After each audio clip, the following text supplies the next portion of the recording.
Bonjour à tous, bienvenue à vous, c'est votre émission Ensemble c'est mieux. Et ce matin, on va commencer ce mois de janvier justement en beauté avec vous Justine, commencer cette année, mais elle est déjà bien entamée. Elle est déjà bien entamée, mais il est encore temps de prendre des bonnes résolutions. C'est ça, pour notre peau. Les gestes et les produits de beauté à adopter justement pour finir l'hiver tranquillement. Exactement. Karl, vous êtes là également, bienvenue. On parlera de philosophie avec vous, bien sûr. Et on parlera en particulier de la transmission philosophique, c'est-à-dire comment se transmet chez les philosophes le savoir. Est-ce que c'est du maître à élève? Pas vraiment, et on découvrira comment. Parfait, la transmission, justement, ça tombe bien que vous en parliez parce que nous nous pencherons sur l'épineuse question des pensions de réversion. Et puis vous découvrirez également une nouvelle archive INA. Maël sera là pour lui nous apprendre le vocabulaire de la famille en breton. Et puis on n'oublie pas Billy à la SPA de Rennes avec ce matin un petit chat à adopter. Il s'appelle Philostrate. Il a 9 ans. Philostrate, c'est pour vous ça? Ce serait un beau nom pour un petit chat. Allez, bienvenue à tous. Bonjour. Bien entourée ce matin. Bonjour. Bonjour. Catherine, oui. Est-ce que les pensions de réversion, c'est un thème qui vous inspire? C'est pas un thème facile, non, faut bien reconnaître. Mais merci, faut pas, quand le plaisir s'offre à nous, il ne faut pas bouder, Laurence. Merci à vous, Laurence. Merci à France Télévisions, merci à la production, parce qu'on a rarement l'occasion déjà d'avoir des thématiques qui nous parlent et puis qui nous font vibrer. Et puis c'est bien aussi de se faire plaisir de temps en temps, parce que là, vraiment, moi, ça fait une semaine que je vois ça sur le calendrier, je trépigne. On a tous les ingrédients qu'il faut pour s'éclater, pour passer un bon moment, parce qu'on a quoi? Avec les pensions de réversion, on a la vieillesse déjà, on a le veuvage qui est quand même pas un des moindres choses, et puis on a les démarches administratives. Donc là on a un peu le pack, voilà, la trinité du fun, si je puis dire. On a vraiment des choses super chouettes. Et cerise sur le gâteau, alors il faut pas bouder son plaisir, je vous dis, quand on l'a sur fond, là, sur contexte général d'amusement, de dialogue social au beau fixe, de réforme des retraites, vraiment c'est chouette. Alors, parmi toutes ces bonnes nouvelles, il y en a également d'autres. C'est de constater que 75 ans après la création des pensions de réversion, les inégalités qui ont été à l'origine de ces pensions existent toujours. Voilà, il y a des choses quand même auxquelles il faut s'accrocher. Et puis, si je devais m'éloigner du sujet, bien sûr, chose que j'ai pas du tout envie de faire, Laurence, vous vous doutez bien, si je devais m'éloigner un peu du sujet, j'en viendrais à rêver aussi à ce que seront les retraites de demain. Alors, peut-être sous 50 degrés, peut-être avec zéro argent, on ne sait pas, avec la précarisation aujourd'hui. Voilà. Je m'éloigne du sujet, je vais revenir au sujet. Donc voilà, les pensions de réversion. Mon temps est écoulé. Ah bon, non, c'est dommage. C'est dommage. J'en étais juste à l'introduction, Laurence. C'est pas grave, je vais intervenir quand même régulièrement. Je compte sur vous. Ah, bien sûr. Désolée, j'ai fait trop long. Je m'en veux. Catherine, on va retourner dans le vif du sujet pour votre plus grand plaisir. Merci. Les pensions de réversion en images.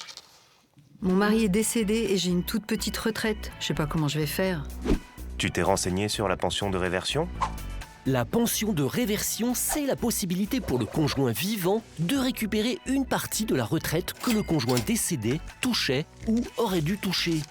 Aujourd'hui, 4,5 millions de personnes sont concernées, soit un quart des retraités. 89% des bénéficiaires sont des femmes. Mais hélas, la pension de réversion, c'est loin d'être automatique. Pour y avoir droit, il faut remplir certaines conditions. Tout d'abord, cela ne concerne que les conjoints mariés. Si vous étiez en concubinage ou pacsé, même avec des enfants, vous n'y avez pas droit. Et selon votre statut, salarié du privé, profession libérale, commerçant ou artisan, exploitant agricole ou fonctionnaire, des conditions d'âge et de ressources vous seront demandées. Par exemple, vos revenus de veuf ou de veuve ne doivent pas dépasser 20 862 €, sauf si vous êtes fonctionnaire. Attention, pour toucher la pension de réversion, il faut en faire la demande et son versement n'est pas rétroactif. Il faut donc le faire très vite après le décès. Si c'est votre cas, renseignez-vous sur vos droits auprès de la caisse de retraite du défunt. Voilà, on va ramener un petit peu de sérieux dans cette émission, c'est l'instant droit et juridique. Avec vous, maître Florinda Blanchin, bonjour. Bonjour. Vous êtes avocate en droit du travail et de la sécurité sociale. Autant dire que les pensions de réversion, c'est un sujet que vous traitez un petit peu au quotidien. On va revenir un petit peu sur les conditions d'attribution de cette pension de réversion.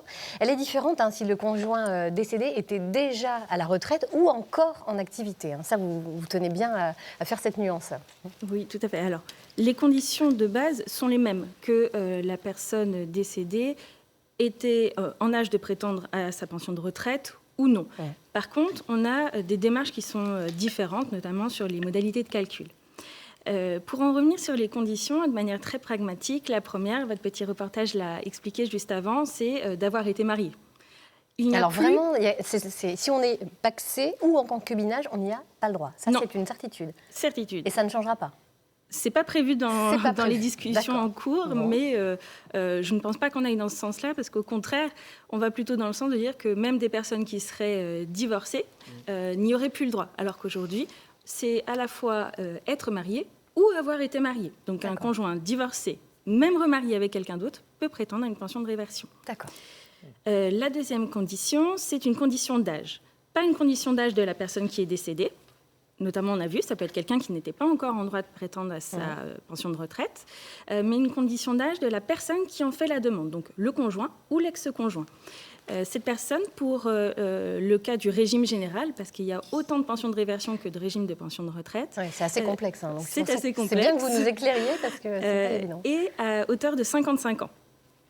Donc, lorsque une personne décède, si son conjoint ne remplit pas cette condition d'âge, il peut attendre un petit peu d'avoir atteint cette barre des 55 ans pour pouvoir formuler sa demande. La dernière condition, et non des moindres, c'est une condition de ressources. Parce que la pension de réversion, elle a pour objectif de compenser partiellement la perte de rémunération en lien avec le décès de son conjoint. Donc, ces ressources, ils sont calculés par rapport au SMIC horaire. Donc, ça change chaque année, il y a des réévaluations. Et là, pour 2020, avec le nouveau taux horaire du SMIC, donc de 10,15 €, on est, pour une personne seule, à environ 1 760 €.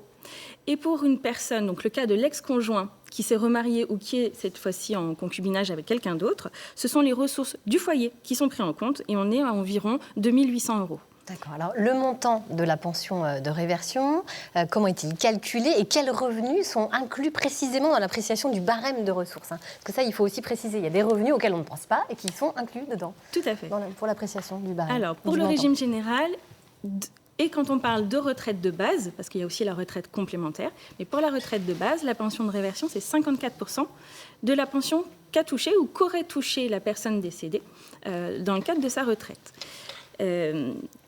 Pour regarder quel est le montant de la retraite à prendre en considération, quand la personne est déjà à la retraite, c'est assez facile, en définitive, même s'il y a un mécanisme qui permet de corriger un petit peu pour les faibles retraites, les personnes qui ont liquidé leur retraite sans avoir le fameux taux plein, les 50% que vous connaissez bien, on recalcule sur cette base d'un taux plein à 50% pour que la pension de réversion soit un petit peu plus élevée. Pour les personnes qui n'ont pas encore liquidé leur droit à la retraite, il y a un calcul pour faire fictivement décider le montant de cette retraite pour ensuite pouvoir appliquer les 54%.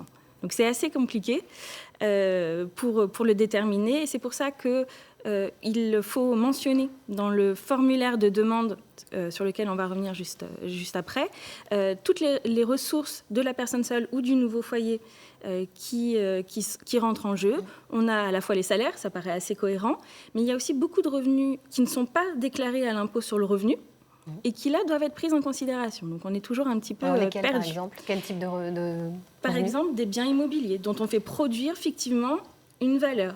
Ça peut être des donations qui ont été faites par le passé. Ça peut être une pension au titre d'une rente accident du travail. C'est pareil. Ce sont des sommes qui ne sont pas imposées fiscalement, mais qui, là, vont rentrer en considération. D'accord. Alors, Donc, le formulaire... toute la liste sur le formulaire. Voilà. Donc, ce formulaire-là, on le trouve où, comment Voilà. Dites-nous. La pension de réversion, donc elle n'est pas automatique et les caisses ne viennent pas vous informer sur ces droits-là. Quand son conjoint vient de décéder, on a déjà beaucoup de démarches à faire, on n'est pas dans un contexte très, très, très facile. Néanmoins, très souvent, il y a un accompagnement qui est fait et sur Internet, sur même le site officiel du gouvernement, on trouve le formulaire qui est assez long mais qui est très bien fait avec la liste précise de tout ce qu'il faut fournir comme pièces et informations à donner. Le premier versement de la pension se fait au bout de combien de temps? Est-ce qu'il y a un délai garanti par la loi, peut-être? Alors, il n'y a pas de délai garanti par la loi, mais il y a un engagement qui est pris. C'est que lorsque le dossier est déposé et qu'il est complet, le premier versement, si on en remplit bien toutes les conditions, doit intervenir dans les 4 mois. La seule chose, c'est que cette date, elle peut être décalée dans le temps. si on part du point de départ qui est le décès de la personne, le point de départ du versement de la pension est fixé par la personne qui la demande. Dans le formulaire, on nous demande à partir de quand souhaitez-vous que cette pension de réversion soit versée. La date la plus commune, lorsqu'on fait assez rapidement cette demande de pension de réversion, c'est le premier jour du mois suivant le décès de la personne. Donc, même si on a ce délai d'examen du dossier qui peut aller à peu près jusqu'à 4 mois, on a un versement qui peut intervenir assez rapidement. Ouais. Pour les personnes qui le demandent après, cette date, ça peut être le premier jour du mois suivant la demande. Donc là, on peut être beaucoup plus loin par rapport à la date du décès de la personne et à la baisse des revenus. Alors on a envie de se tourner un peu vers l'avenir et la réforme qui se profile pour 2025. Qu'est-ce qui va changer très concrètement, ou en tout cas, qu'est-ce qui se dessine pour l'avenir ? Alors, ce qui se dessine, et c'est un sujet sur lequel il y a eu beaucoup de réformes, donc quand une personne décède et que la demande de la pension de réversion est faite assez loin dans le temps, il faut faire attention à la législation qui était applicable à cette date-là. Oui. Parce qu'il y a eu beaucoup de changements et d'une année sur l'autre, les conditions sont différentes. Pour l'avenir, ce qui se dessine, ce serait à partir de 2025 une augmentation de l'âge du bénéficiaire pour pouvoir prétendre à la pension de réversion. Donc ça sera beaucoup plus sélectif, on ne sera plus sur les 55 ans, mais peut-être plus sur 62 ans. Par contre, en point positif, il n'y aurait pas de plafond de ressources applicable et un taux majoré, on ne serait plus sur 54% de la pension de retraite, mais sur 70%, donc un taux plus avantageux. Ouais. Et autre point qui peut être un petit peu négatif, c'est pour les personnes séparées. Les ex-conjoints, cette fois-ci, n'auraient pas le droit à la pension de réversion. D'accord. Il ne faut pas divorcer, de toute façon, on l'a compris en ce moment. C'est ça. Oui. Oui. Je suis un peu déçue parce que vous avez ôté du charme à la thématique qui résidait quand même dans sa complexité, etc.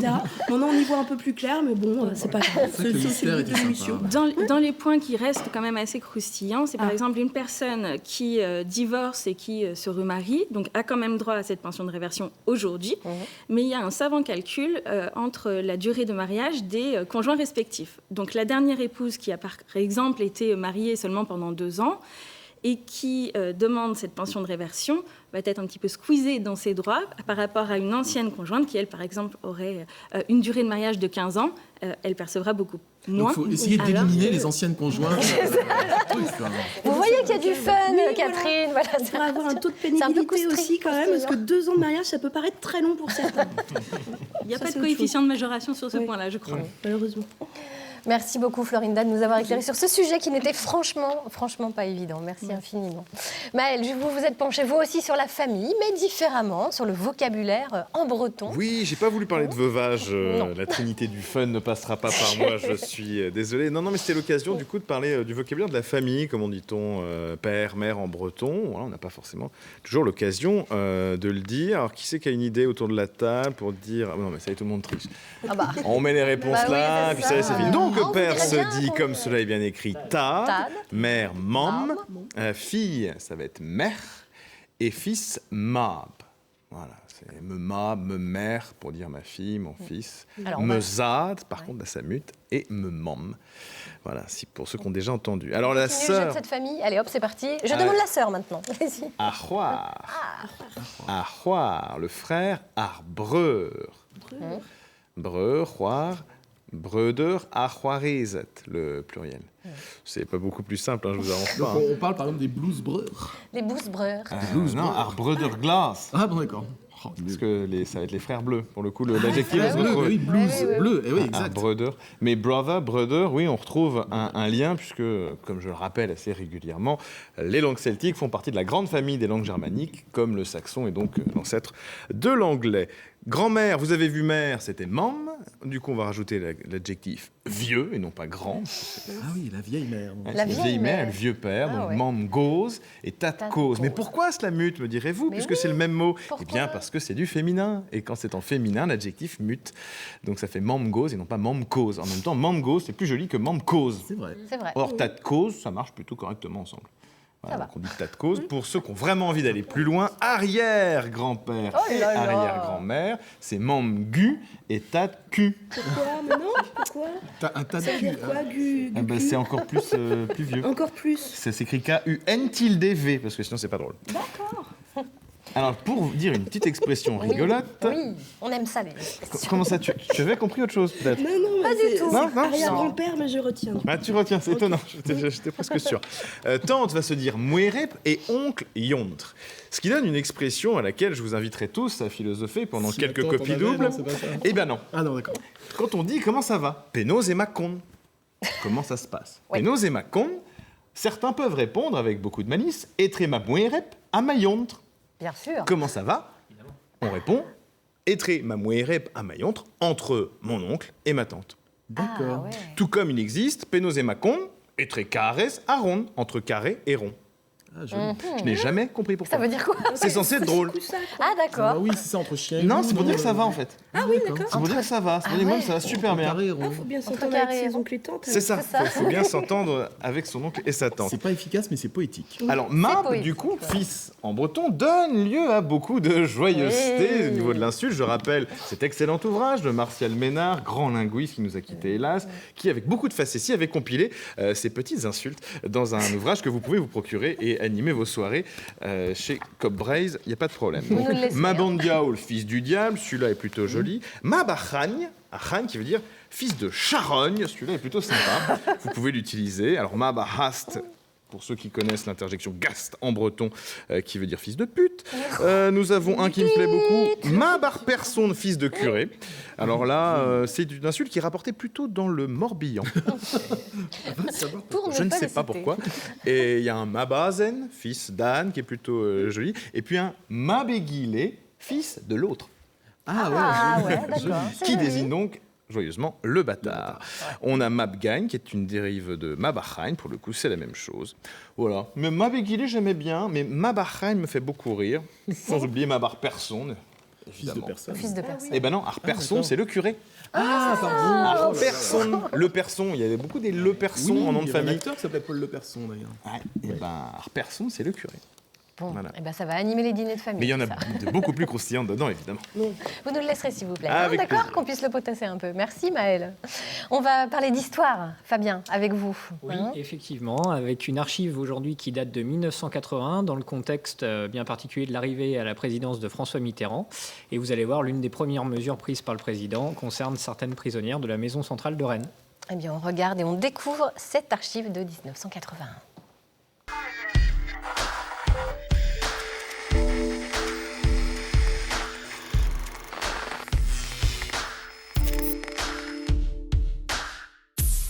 Je vous le disais en ouverture de ce journal, 6 détenus de la prison des femmes de Rennes ont bénéficié aujourd'hui de la mesure de grâce présidentielle annoncée ce matin par l'Élysée.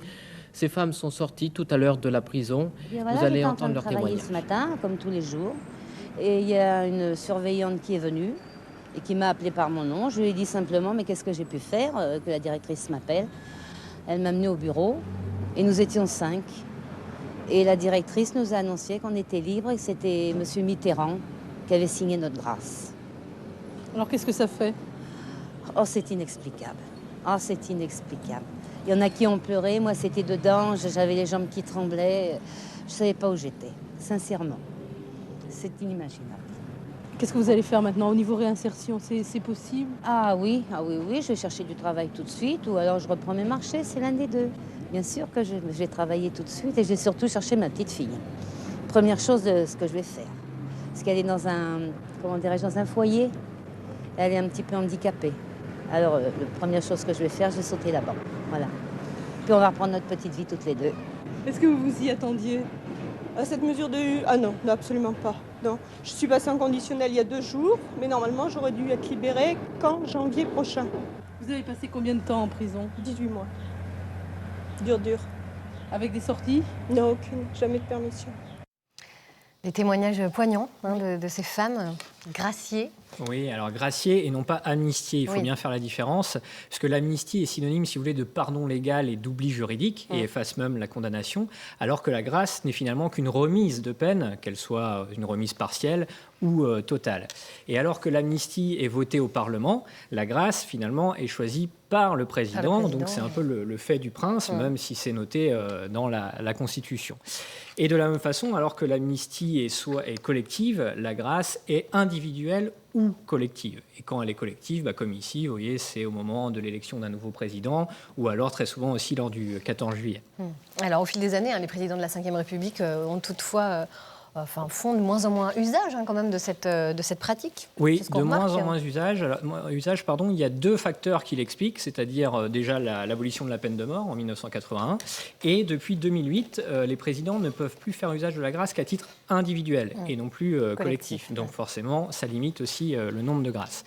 Quelques chiffres, Pompidou en avait accordé 8 000, Giscard et Mitterrand 6 000, en sachant que Mitterrand reste bien sûr 14 ans au pouvoir, Chirac 1 000, Sarkozy 250, Hollande 40 et Macron a pour la première fois fait usage de la grâce en 2018.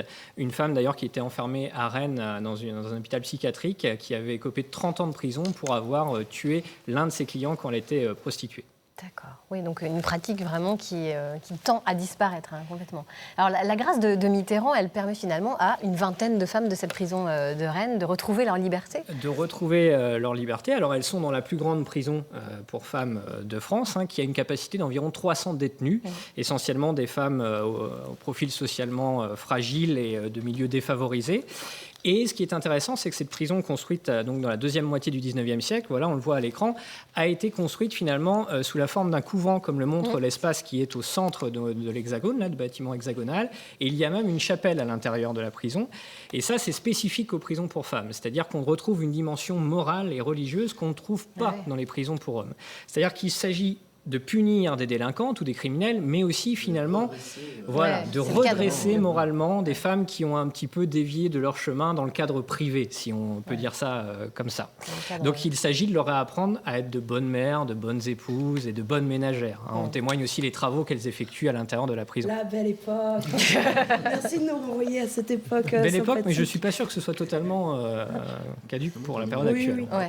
Oui, effectivement. Alors c'est une famille qui apparaît aussi comme une victime, évidemment, comme l'autre victime de l'emprisonnement. Oui, la famille, effectivement, des détenus, parce que outre la souffrance de la famille, eh bien, finalement, elle est touchée, elle aussi, par le déshonneur qui est l'emprisonnement. Et donc, les sociologues parlent aujourd'hui de prison élargie, pour bien montrer ça. Alors, ce qui est intéressant avec la prison de Rennes, c'est qu'elle a été construite à côté de la gare, justement pour maintenir les liens familiaux, les familles pouvant venir plus facilement. Sauf qu'il y a très peu de prisons pour femmes en France, et donc forcément, eh bien, la famille est généralement très loin, et donc ça renforce l'isolement des femmes qui sont très peu visitées, contrairement aux hommes qui sont bien plus soutenus quand ils sont en prison. Invisibilité des femmes en prison qui est renforcée en plus par leur très faible nombre. Elles forment toujours moins de 5% des prisonniers en France. Donc tout ça explique que là, peut-être sur la vidéo qu'on a vue, bien le plus dur commence pour ces femmes quand elles sont sorties de prison. Les sociologues, là encore, le démontrent. C'est souvent les premiers mois qui font suite à la sortie de prison qui sont les plus difficiles, quand les femmes finalement se retrouvent sans soutien familial, mais aussi sans travail. Refonder une famille, retrouver du travail, on sait bien que c'est 2 missions, entre guillemets, très difficiles, 2 opérations très difficiles, tant on sait que l'emprisonnement est une tâche finalement sociale et mémorielle presque indélébile. Merci beaucoup, Fabien, de nous avoir montré ces témoignages vraiment poignants qui datent de 1980. Une très belle archive. C'est une magnifique archive. Je vous propose maintenant qu'on écoute les conseils déco d'Aurélie de Bolloc pour avoir une maison chaleureuse en cet hiver. Avant de parler de chaleur sur notre peau et des bons produits qu'il faut tester, on va se pencher sur notre déco, une déco adaptée à la saison dans notre salon. Un couple à tester pour nous. Bonjour, c'est Guénaël. Bonjour, c'est Yannick. Nous venons voir Aurélie aujourd'hui pour avoir des conseils pour une décoration d'hiver dans le salon.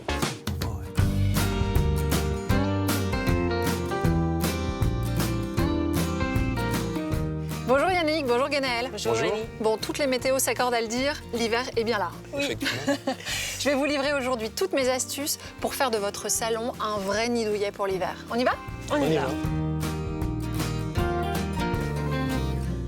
Donc en hiver, la lumière baisse, il fait froid dehors et je sais pas pour vous, mais moi j'ai qu'une envie, c'est de rentrer vite chez moi le soir. Donc mon premier conseil, c'est vraiment jouer sur l'accumulation des textiles avec des coussins en mohair, sur des matières douces comme ça. Tu as aussi des plaids. Alors les plaids, ils peuvent être comme celui-là par exemple, voilà, sur une laine. Oui. Et Yannick, tu en as un là-bas par exemple avec une imitation fourrure. Pour les couleurs, Vous pouvez partir sur des teintes plutôt claires. Ici, j'ai choisi un coussin dans les tons d'ocre. Bien sûr, on n'oublie pas les sols, donc on choisit plutôt un tapis avec une fibre épaisse, comme celui-ci avec un tapis à poils longs. D'accord. Ok ?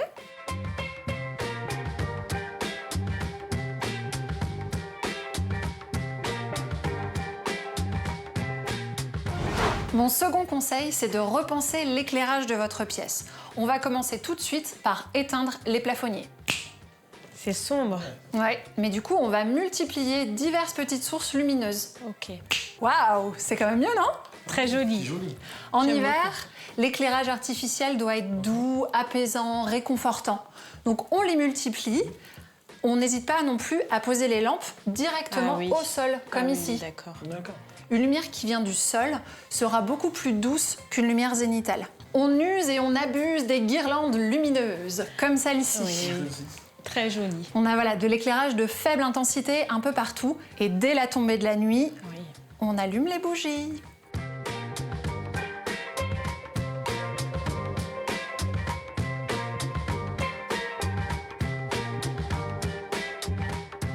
Mon troisième conseil, c'est de faire rentrer la nature directement dans votre salon. Et pour ça, on va choisir du mobilier ou des accessoires en fibre naturelle. Ici, une table en bois ou pourquoi pas ces paniers en jonc de mer tressé. Enfin, on peut capturer un peu de nature dans des bocaux. Ici, juste un simple bocal, quelques pommes de pin et une guirlande lumineuse.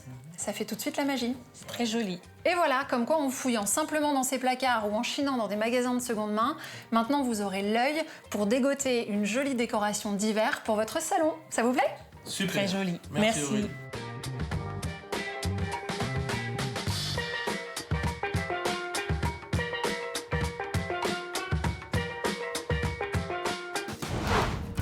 On résume. Pour une déco d'hiver, pour son salon. Jouez sur l'accumulation des textiles épais, coussins, plaids et tapis. Repensez l'éclairage de votre pièce en installant de la lumière artificielle. Disposez-les au sol pour une lumière plus douce. Rapportez de la nature dans votre salon en utilisant du mobilier en bois ou en fibre naturelle. Et voilà, vous avez toutes les astuces pour adopter une décoration d'hiver dans votre salon. Et ben voilà des belles idées à tester. On va chouchouter non seulement notre intérieur, mais aussi notre beauté, notre peau. Comment faire pour bien démarrer l'année avec des bons conseils et des bons produits ? Vous êtes là pour ça, Justine, ça tombe bien. Exactement, parce que oui, l'année a déjà bien commencé.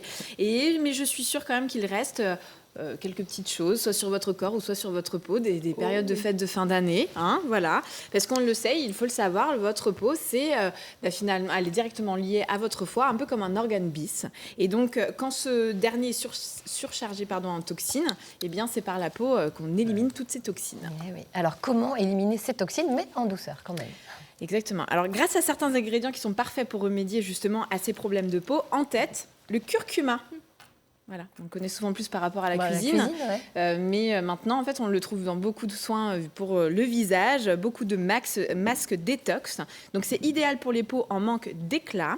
Cette petite épice indienne, elle est antioxydante, anti-inflammatoire et elle permet de donner une jolie couleur au niveau du teint grâce à sa jolie couleur jaune. Ça va, on ne ressort pas tout jaune ou tout rouge. Non, bon, mais maintenant, au lieu de saupoudrer votre petit plat, vous saupoudrez le visage. On peut tout faire en même temps. J'ai fait attention que le pot soit bien fermé, bien évidemment. Un peu de vitamine C peut-être également. Eh bien oui, justement. L'incontournable de l'hiver. Voilà, la vitamine C apporte un véritable coup de fouet à votre peau. Alors soit effectivement dans les fruits ou bien évidemment dans la cérola aussi, qui est riche en vitamine C. Normalement, c'est plutôt dans des compléments alimentaires pour rebooster un petit peu l'organisme, mais c'est vraiment devenu un allié très efficace justement dans tous les soins du visage. Et c'est pareil, il y a des propriétés antioxydantes, anti-fatigue, et c'est surtout que ça recule justement le vieillissement de la peau. Alors, comment effacer les traces de fatigue le matin au réveil ? On est tous un peu fatigués quand même. Exactement, surtout pendant ces périodes-là. Si vous avez les yeux gonflés au réveil, il va falloir avoir le réflexe glaçon. Donc, si vous avez 5 minutes, vous mettez un petit glaçon, soit dans une poche ou dans un gant, et vous allez laisser poser ça bien évidemment, si vous avez des poches et sous les yeux.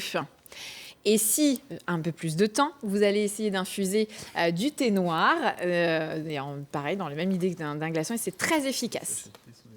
Sous les yeux. 5 minutes, tac, tac, tac. Et en fait, oui, tout simplement, c'est... Il faut laisser refroidir.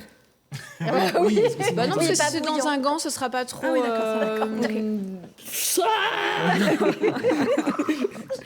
Non, mais voilà, c'est le froid active la circulation sanguine et c'est très important de faire le matin. Ça prend pas longtemps, mais c'est plutôt pas mal. C'est très efficace à faire. Ah, c'est ça le secret de votre joli teint frais. Bah voilà, maintenant. on oui, sait tout. enfin bon. Si. Un petit peu de maquillage aussi, c'est essentiel. T'es pas obligé de le dire. Merci à Patrice d'ailleurs qui fait des miracles tous les jours, je tiens à le dire. Allez, quelle est la bonne routine? Alors j'aime pas ce mot-là, mais les bons réflexes à adopter finalement au quotidien.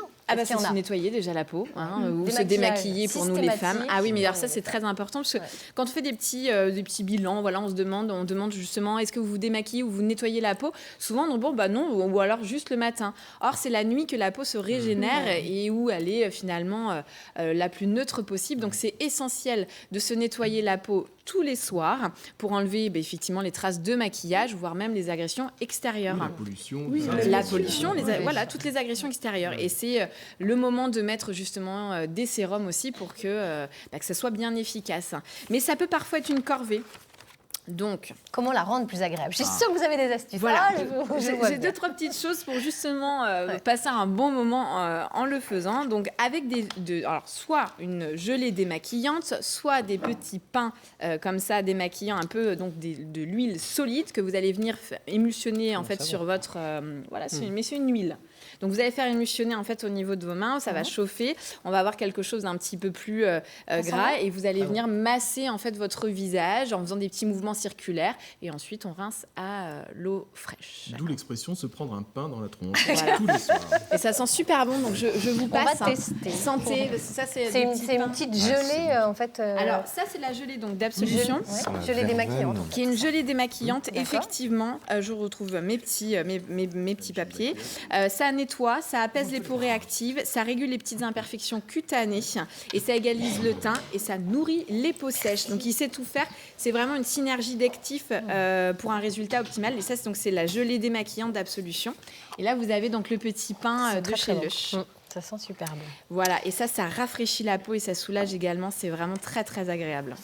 Alors, est-ce qu'on doit faire des masques régulièrement? Parce que vous l'avez évoqué tout à l'heure avec le curcuma, mais ça, c'est pareil, c'est une étape indispensable. C'est essentiel. Combien On de fois exfolie. par semaine?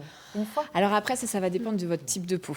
Mais c'est vrai qu'exfolier, c'est quelque chose de très important. C'est un petit peu comment dirais-je, pour avoir un teint de bébé, il faut exfolier. Voilà. Donc c'est souvent des petits grains. Donc pour les peaux à tendance grasse, voire acnéique, l'exfoliation est très très importante. Après, c'est sûr, si vous avez une peau un peu plus sensible, on va favoriser un gommage plutôt doux, parce que sinon ça peut être vite agressif. Et une fois que vous avez exfolié, il faut impérativement nourrir et par des masques, puisque là, votre peau sera justement prête à accueillir tous ces soins en profondeur. Parfait. Est-ce que vous avez... Alors, vous avez emmené des petites choses, justement. Oui, parce que justement, si vous voulez exfolier, vous allez sentir... Vous allez essayer de deviner un petit peu l'odeur. Je crois que vous allez nous dire que vous allez essayer d'exfolier. Alors là, non, pas maintenant. Non, sentez. Il y a une odeur un peu particulière, donc c'est pareil toujours si c'est chez les produits Lush. Non, c'est pas le poireau. Ça en a la couleur, mais ce n'est pas l'odeur. Oui, vous savez. Oui. Ah oui, c'est très citronné. Enfin, on a le sentiment. Allez, Catherine, elle va trouver, je suis sûre. Ah mince. Alors, c'est quoi? Oui, c'est... Ah bah, non. C'est pas un alcool. C'est un petit peu... C'est un alcool. Ah, mais j'aurais dû savoir. Ah oui. Bah non, c'est le mojito, non? Le quoi? Le mojito? Le mojito, ouais. Non, c'est de la vodka. Ah oui, d'accord. Ça sent, je trouve. Hein. Oui. Ouais, mais on La Zubrovka, l'alcool. Ah bah, non, on n'a pas pensé. Pareil. C'est bien, je m'en suis mis plein les mains. Je vais rentrer à la maison ce soir, ma femme va me dire, t'as passé la tête. Ah, puis pour les gommages, un peu de sucre et de l'huile, juste pour ceux qui ont vite fait ou qui ont, avant d'acheter autre chose, plus bien élaboré. sûr. Mais ça, tout doucement, en petits mouvements et tout, bam. Et tac. Ah oui, non, mais ça, c'est vraiment, si vous voulez faire ça chez vous, Ça, effectivement, c'est du sucre, même avec du miel, c'est très intéressant. Là, après, l'avantage de chez Lush, c'est que ce sont vraiment des produits en plus naturels. Et on aime bien, nous, le petit côté éthique de cette marque-là, parce que quand vous ramenez des petits pots comme ça, on vous offre après, pareil, un masque pour le visage, etc. Donc, pour l'écologie, c'est bien. S'il y a de la vodka dedans, bon, bah écoutez. Oui, on c'est va plutôt faire un pas effort. mal. Et puis, on termine par une dernière petite astuce, Justine. Un conseil essentiel. Mais de l'eau. Boire, mais boire avec ce petit produit. Non, boire beaucoup d'eau, pour avoir une belle peau, c'est essentiel. Vous pouvez aussi, bien évidemment, vous balader, marcher pour se réoxygéner. Et puis, si on a la possibilité, faire une micro-sieste. C'est très important pour avoir une belle peau. Merci de nous avoir transmis tous ces conseils. On sait maintenant où claquer toute notre pension C'est réversion. ça. Ça va. La transmission. On va continuer justement avec vous, Karl, mais cette fois-ci la transmission de l'esprit philosophique. Mais oui, comment apprendre la meilleure façon de transmettre l'esprit philosophique? Alors, on a Est-ce que ça se transmet d'abord? Est-ce que ça se transmet? Non, mais ça, la question, question. ça s'échange plus qu'autre chose. C'est-à-dire qu'on a tous des souvenirs terrifiants de nos cours de philosophie de terminale, avec le prof qui fait un long monologue de 2 heures, alors que vous êtes en face en train de somnoler en digérant votre saucisse purée de la cantoche du midi. On a tous vécu un petit peu ce genre de situation. C'est-à-dire que le prof qui délite, et qui essaye de vous farcir la tête et de vous remplir la tête, eh bien, ce n'est pas du tout la bonne façon de faire. Évidemment, il y a moyen de faire autrement. Et ça pourrait être beaucoup plus passionnant. Ça pourrait être beaucoup plus passionnant, et ça l'était au tout début de la philosophie. Quand la philosophie commence à arriver, on est à Athènes, vers moins 500 avant Jésus-Christ, et puis il y a des gens comme Socrate ou Platon qui décident de insuffler un esprit différent dans la société. Pour cela, Socrate et Platon se servent de 2 armes, l'arme du dialogue et l'arme de l'humour. Le dialogue, qu'est-ce que c'est? Eh bien, c'est justement la façon d'échanger des points de vue différents. C'est-à-dire que quand je commence une discussion avec quelqu'un, surtout quelqu'un que je connais pas, eh bien, j'arrive avec mon point de vue, mes préjugés, mes idées reçues sur la chose. Et je vais avoir en face de moi quelqu'un qui va penser totalement différemment. C'est-à-dire quelqu'un qui va souvent avoir ses propres préjugés, ses propres points de vue sur la chose. Et puis, le dialogue va commencer à être entamé, et ce dialogue-là va me permettre d'abandonner mes propres préjugés, de les confronter à des préjugés différents, à me rendre compte que je n'ai que des préjugés, et à passer du stade du préjugé au stade de l'idée. Et là, on est complètement dans une ambiance différente, puisque une idée, ça peut s'argumenter, tandis qu'un préjugé, ça ne peut pas s'argumenter. Un préjugé, c'est quelque chose qui est de l'ordre du sensible. Par exemple, je trouve Fabien très beau, c'est mon opinion, mais ça n'engage que moi. Quelqu'un peut me répondre, je trouve Fabien très laid, et je n'ai pas d'argument contre. Par contre, si je dis Fabien est très bon en philosophie, là, on peut quantifier. On peut dire, faites-moi une dissertation, Fabien, vous avez 4 heures, et puis là, on verra objectivement comment ça se passe. Donc c'est ça, la clé de la philosophie, le dialogue, pour arriver à une vérité. D'ailleurs, philosophie, ça vient du grec dia, à travers, et logos, la parole. La parole doit passer au travers. D'accord. Alors, en effet, on est très très loin du monologue du prof tout seul sur son estrade. Ça, c'est le souvenir qu'a eu Maël de ses cours de philo, visiblement. Si, vous avez l'air traumatisé. Mais pas du tout. Non, je me disais que Karl faisait une bonne description de sa façon d'enseigner. Mais oui, exactement, c'est ça. C'est que je terrasse mes élèves à coups d'opinions et de préjugés, et comme je ne Eh ben, on va finir là-dessus. Voilà. Merci, bonne soirée. Mais c'est l'autre avec sa vodka et ma moitié pochetronnée. Enfin, en tout cas, ça rappelle cette fameuse formule de Socrate. Tout ce que je sais, c'est que je ne sais rien. C'est-à-dire que la seule chose dont on puisse être sûr dans la vie, selon Socrate, c'est qu'on ne sait rien. C'est qu'on ne possède que des préjugés et qu'on ne peut pas, absolument pas, si on n'a pas dialogué avec des gens qui pensent différemment de nous, pouvoir mettre à l'épreuve nos propres idées. Alors en fait, la philo, c'est finalement une leçon de modestie. C'est une leçon de modestie, quotidienne. une leçon de modestie qui devrait servir de modèle, par exemple, aux hommes politiques aujourd'hui. En politique, on sait qu'en France, il y en a quelques-uns, 2 en particulier, qu'on voit très souvent à la télévision. Et ces 2 hommes politiques, il faut savoir qu'ils ont fait des études de philo. Vous voyez de qui je parlais, non? Il y en a un qui est plutôt vers l'extrême gauche et qui commence par un M, et un autre qui commence par un M et qui est plus au pouvoir en ce moment.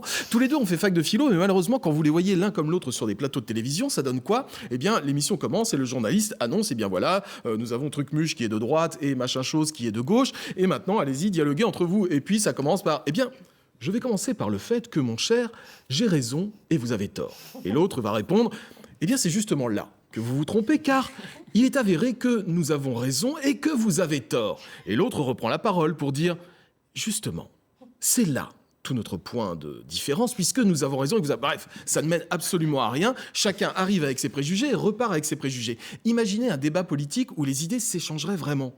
C'est-à-dire qu'on aurait enfin une confrontation des points de vue différents pour en arriver à des véritables idées. Là, il est sûr que la politique évoluerait enfin. Mais ça n'évoluera jamais, puisque la politique ne prend jamais exemple sur la philosophie. Alors vous dites que c'est une utopie, finalement? Oui, c'est un petit peu une utopie. Et ouais. La transmission de la philosophie, en tout cas la quête du savoir, doit obligatoirement passer par le dialogue. Et donc, chaque fois que vous entamez un dialogue avec quelqu'un, essayez de mesurer à la fin de ce dialogue avec cette personne ce que vous avez acquis. Puisqu'en fait, en philosophie, il n'y a pas un maître et un élève, il y a 2 maîtres et 2 élèves finalement. Des gens qui s'échangent des points de vue et qui finissent par s'apporter quelque chose l'un et l'autre. Là, c'est cette belle utopie de la philosophie. Donc, appliquez ça au quotidien. Ne vous contentez pas de vous dire, en parlant aux gens à qui vous parlez, ne vous contentez pas de vous dire « je lui apporte quelque chose ». Essayez de vous faire apporter quelque chose par les autres. Et vous verrez que la situation sera bien différente. Ça nous rappelle cette belle phrase de Nietzsche qui disait « j'habite en ma propre demeure, jamais je n'ai imité personne et je me ris de tous les maîtres qui ne se moquent pas d'eux-mêmes ». Alors, moquons-nous un peu de nous-mêmes, remettons un peu... alors là, beau lapsus, remettons un petit peu en question ce qu'on croit être notre savoir et pensons bien que tout ce que nous savons, c'est que nous ne savons rien et nous évoluerons un petit peu plus. Ben, vous savez, vous feriez bien de venir sur les plateaux télé au mois de mars. Hein, oui, pourquoi pas, effectivement. Vous diriez que tout le monde a raison, que vous êtes d'accord avec tout le monde, que... Je trouve votre question malvenue, Catherine, puisque vous ne savez rien. Et moi, je sais tout. Donc je ne vois vraiment même pas pourquoi vous me posez la question, puisque j'ai raison et que vous avez tort. Le bon philosophe, quoi. Attendez. Oui, non, d'accord, c'est bon. Catherine, elle ne sait pas rien, parce qu'en plus, elle sait exactement ce qui va venir après dans cette émission. Mais oui, exactement, car la seule certitude que nous avons au monde, c'est qu'il faut adopter des petits chats. Voilà, c'est les chats qui dominent le monde, c'est les chats qui ont raison de tout. Et puis Billy le sait puisqu'il est allé en découvrir un à la SPA de Rennes. Et en plus, il s'appelle Philostrate. Si ça, c'est pas un beau clin d'œil à Karl, qu'est-ce que vous voulez? Billy, c'est à vous. Bonjour Jennifer. Bonjour Billy. Ça va bien? Oui, super. Alors Bonjour. ce matin, nous sommes avec ce petit bonhomme qui s'appelle Philostrate. Philostrate. Philostrate. Un nom très simple. Oui, c'est ça. Alors pourquoi il a les petites oreilles comme ça, petit chou d'amour? C'est un petit chat, je pense qu'elle a été pas mal abîmée par la vie. D'accord. Par contre, il n'a pas du tout été abîmé au niveau caractère. Voilà, D'accord. c'est vraiment un chat adorable. Moi, il me fait la gueule, c'est-à-dire qu'il ne veut pas me voir depuis tout à l'heure. Il est intimidé. Peut-être qu'il n'aime pas les hommes virils comme moi et qu'il aime peut-être les jeunes femmes agréables comme toi plutôt. Il aime les gens doux. Je pense qu'il a vraiment besoin d'un petit confort. Limite, il serait peut-être mieux en appartement, à tenir compagnie à quelqu'un sur le canapé. Il a aussi ses petits moments de jeu, bien sûr, mais on voit que c'est un chat qui a besoin enfin d'avoir son confort. Quel âge il a, ce petit chou? Il a à peu près 9 ans. Ah oui, d'accord, donc c'est déjà un pépère. C'est ça, un petit pépère qui a besoin de tranquillité et surtout beaucoup d'amour. C'est un amour de chat. Eh bien écoutez, Philostrate, il était là ce matin ici au refuge de la SPA à Rennes. On vous souhaite à tous une très bonne journée et puis on va faire des petits mimi à Philostrate qui est un petit peu stressé avec la caméra. Allez, à bientôt. À bientôt. Oh, il a besoin de câlin, ce petit chat, pour être rassuré. Un vrai regard de philosophe, n'est-ce pas, Karl? D'ailleurs, Philostrate, il me semble que ça veut dire l'ami de l'altitude. Stratus, c'est ce qui est en haut, et philo, c'est l'ami. Donc je crois, il me semble, si vous avez la vraie solution, parce que je suis pas une bestiole en latin et en grec. Je ne sais rien, mais moi, au moins, je le sais. Et ben voilà, c'est déjà fini pour aujourd'hui. La trilogie du Fun a-t-elle été respectée? Oui, tout à fait. J'ai l'impression quand même. Bah oui. Ouais, on s'est amusé. Ouais. Allez, on se retrouvera demain à 10h45. On évoquera les solutions aux problèmes de dos. Et ben oui, avec plein de conseils. Excellente journée sur France 3 Bretagne. À demain, Kenavo.